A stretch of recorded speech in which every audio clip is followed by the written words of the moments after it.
பட்டாசு ஆலை வெடி விபத்தில் உயிரிழந்தவர்களுக்கு நிவாரண அறிவிப்பு தற்போது வெளியிடப்பட்டிருக்கிறது. திண்டுக்கல் மாவட்டம் நத்தம் அருகே பட்டாசு ஆலையில் ஏற்பட்ட வெடி விபத்தில் 2 பேர் உயிரிழந்த நிலையில் உயிரிழந்த கண்ணன், முனீஸ்வரன் ஆகியோரின் குடும்பத்தினருக்கு தலா 3 லட்சம் ரூபாய் நிவாரணம் அறிவித்து முதலமைச்சர் மு.க.ஸ்டாலின் உத்தரவு பிறப்பித்திருக்கிறார்.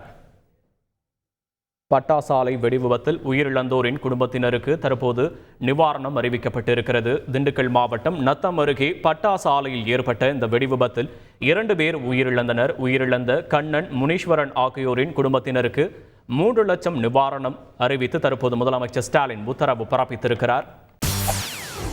செய்திகளை உடனுக்குடன் தெரிந்து கொள்ள உடனே சப்ஸ்கிரைப் பண்ணுங்க.